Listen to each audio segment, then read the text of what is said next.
நில மோசடி வழக்கில் முன்னாள் போக்குவரத்து துறை அமைச்சர் எம்.ஆர். விஜயபாஸ்கர் மீது 6 பிரிவுகளில் காவல்துறையினர் வழக்கு பதிவு செய்துள்ளனர். கரூரில் பிரகாஷ் என்பவருக்கு சொந்தமான 100 கோடி ரூபாய் மதிப்பிலான 22 ஏக்கர் நிலத்தை அதிமுக முன்னாள் அமைச்சர் எம்.ஆர். விஜயபாஸ்கர் தனது செல்வாக்கை பயன்படுத்தி மிரட்டி போலி ஆவணம் மூலம் தனது ஆதரவாளர்கள் 4 பேர் பெயரில் எழுதி வாங்கிக் கொண்டதாக கூறப்படுகிறது. இது தொடர்பாக கரூர் நகர காவல் நிலையத்தில் சார் பதிவாளர் முகமது அப்துல் காதர் புகார் அளித்த நிலையில் இந்த வழக்கு சிபிசிஐடிக்கு மாற்றப்பட்டது. மேலும் எம்.ஆர். விஜயபாஸ்கரின் முன்ஜாமீன் மனுவை கரூர் நீதிமன்றம் தள்ளுபடி செய்தது. இதனைத் தொடர்ந்து தலைமறைவான எம்.ஆர். விஜயபாஸ்கரை தனிப்படைகளை அமைத்து சிபிசிஐடி காவல்துறையினர் தேடி வருகின்றனர். இந்நிலையில் கரூர் வாங்கல் காவல் நிலையத்தில் பிரகாஷ் புகார் அளித்தார். இதன் அடிப்படையில் கொலை மிரட்டல், போலி ஆவணங்களை கொடுத்து மோசடி செய்தல் உள்ளிட்ட 6 பிரிவுகளின் கீழ் எம்.ஆர். விஜயபாஸ்கர் மீது வழக்கு பதிவு செய்யப்பட்டுள்ளது. இந்த விவகாரத்தில் எம்.ஆர். விஜயபாஸ்கர் மீது இதுவரை வழக்கு பதிவு செய்யப்படாமல் இருந்த நிலையில் தற்பொழுது வழக்கு பதிவு செய்யப்பட்டுள்ளது.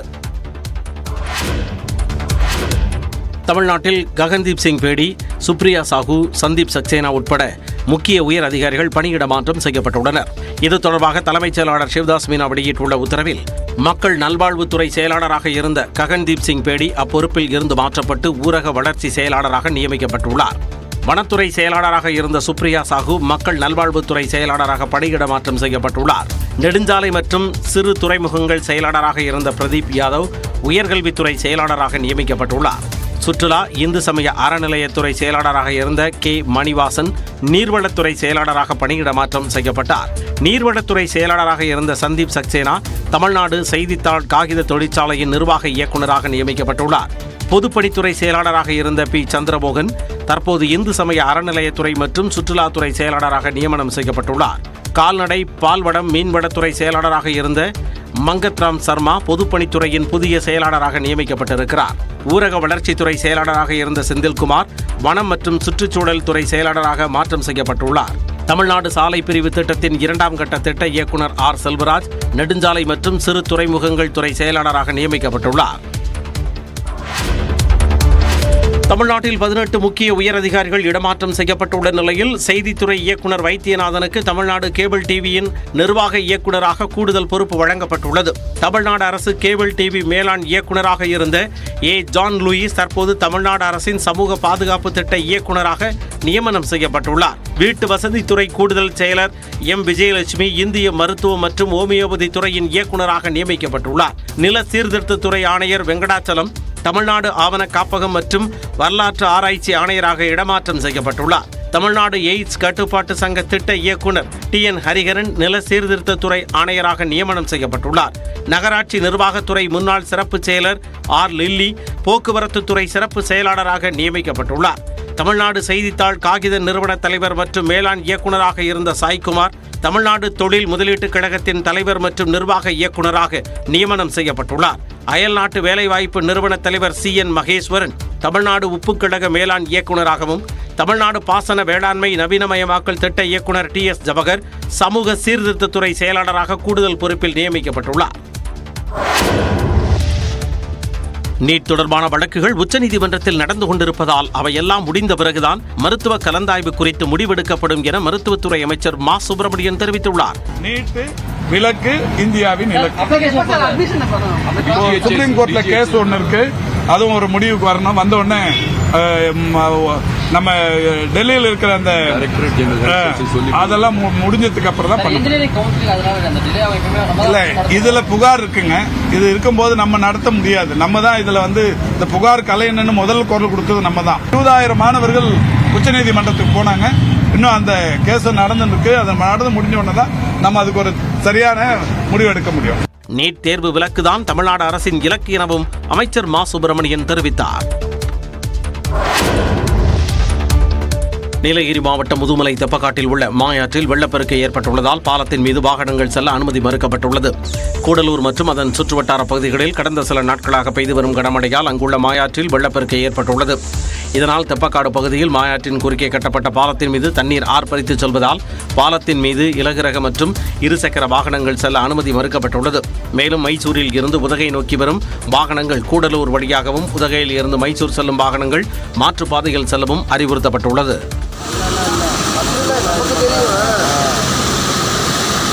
ஒரு 1 hour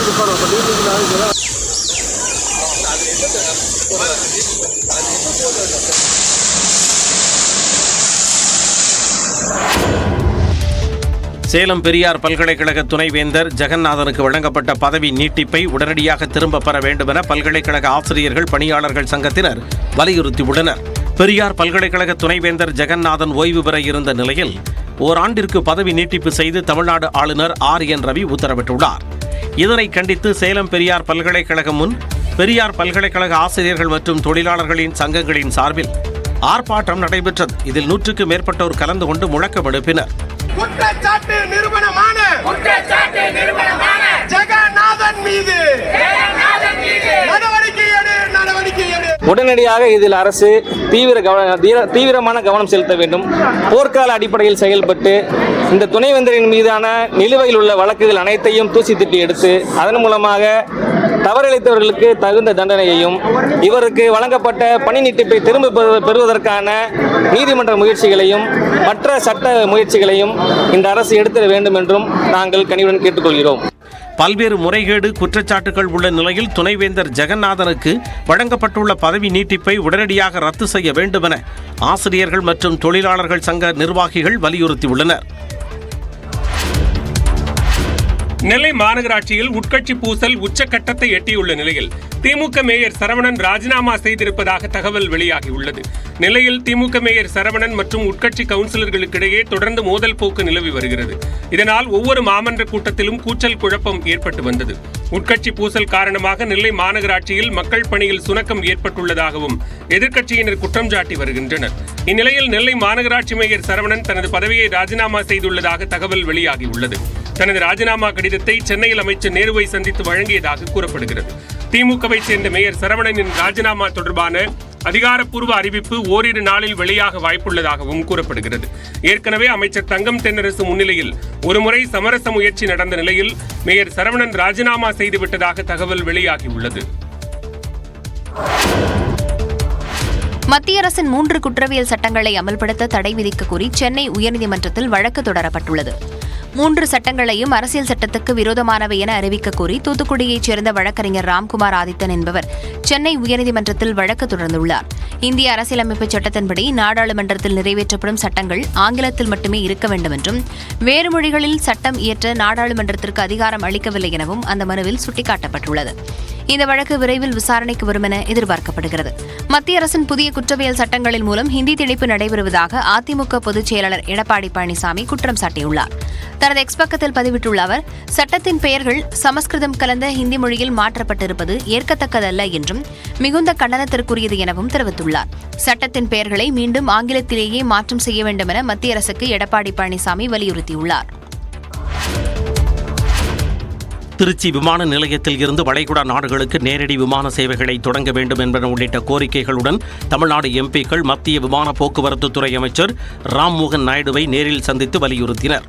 Trichy MP Durai Vaiko, Perambalur MP Arun Nehru, Karur MP Jothimani, Thanjavur MP Murasoli மற்றும் MM அப்துல்லா எம்பி ஆகியோர் டெல்லியில் மத்திய அமைச்சரை சந்தித்தனர். அப்போது திருச்சி பன்னாட்டு விமான நிலையத்தில் விமான ஓடுபாதை விரிவாக்க பணிகளை போர்க்கால அடிப்படையில் செய்து முடிக்க தேவையான நிதியை வழங்குமாறு திருச்சி எம்பி துரை வைகோ கோரிக்கை வைத்தார். இரண்டாவதாக, திருச்சியில் இருந்து வளைகுடா நாடுகளுக்கு கூடுதல் விமானங்களை இயக்க இருதரப்பு விமான சேவை ஒப்பந்தத்தின் அடிப்படையில் அனுமதி வழங்கவும், இதன் மூலம் பொதுமக்கள் பயனடைவதோடு திருச்சி விமான நிலையத்திற்கு வருவாயும் அதிகரிக்கும் எனவும் வலியுறுத்தினர். இதேபோல் திருச்சியில் இருந்து டெல்லிக்கு நேரடி விமான சேவை இல்லை என்பதை சுட்டிக்காட்டி டெல்லியில் இருந்து திருச்சிக்கும் திருச்சியில் இருந்து கொச்சினுக்கும் விமானங்களை இயக்கிட வேண்டும் என பெரம்பலூர் எம்பி அருண் நேரு கோரிக்கை விடுத்தார்.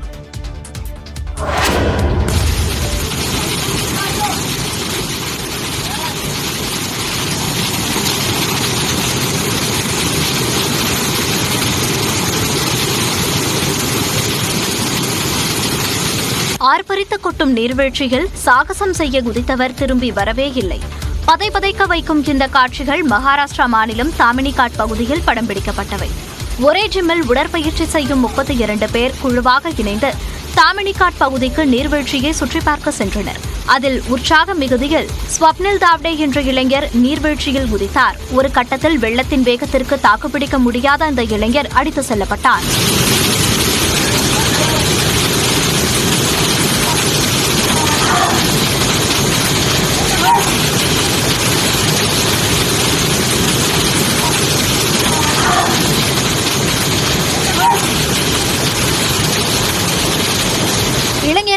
பணியில் வனத்துறையினர் ஈடுபட்டனர். எனினும் இளைஞரை கண்டுபிடிக்க முடியவில்லை.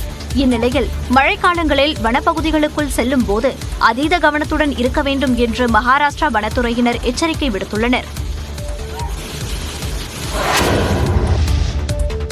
மக்களவையில் ராகுல் காந்தி செய்தது ஒரு நல்ல ஸ்டாண்ட் அப் காமெடி என்று பாஜக எம்பியும் நடிகையுமான கங்கனா ரனாவத் விமர்சித்துள்ளார். நாடாளுமன்றத்துக்கு வெளியே செய்தியாளர்களிடம் பேசிய அவர் ராகுல் அனைத்து கடவுள்களையும் காங்கிரஸ் கட்சியின் விளம்பர தூதுவர்களாக ஆக்கிவிட்டதாக கூறினார். देखिए राहुल जी को जैसे मैंने कहा है वो एक स्टैंड अप कॉमेडियन एक्ट था, क्योंकि उन्होंने जितने हमारे देवी देवता हैं, जितने भी हमारे भगवान हैं, सबको जो है कांग्रेस का ब्रांड एम्बेसडर बना दिया. இந்துக்களுக்கு எதிராக கருத்து தெரிவித்த ராகுல் காந்தி மன்னிப்பு கேட்க வேண்டும் என பாஜகவினர் வலியுறுத்தி வரும் நிலையில் செய்தியாளர்களை சந்தித்த காங்கிரஸ் பொதுச் செயலாளர் பிரியங்கா காந்தி தனது சகோதரர் ஒருபோதும் இந்துக்களுக்கு எதிராக பேச மாட்டார் என கூறினார். अपमान नहीं कर सकते, बहुत स्पष्ट बोला है उन्होंने बीजेपी के बारे में बोला है, उन्होंने बीजेपी के नेताओं के बारे में बोला है. முன்னதாக மக்களவையில் பேசிய ராகுல் காந்தி பாஜகவினர் சகிப்புத்தன்மை இல்லாத இந்துக்கள் என்றும் பிரதமர் மோடியும் பாஜகவும் மட்டுமே ஒட்டுமொத்த இந்துக்கள் கிடையாது என்றும் தெரிவித்திருந்தது குறிப்பிடத்தக்கது.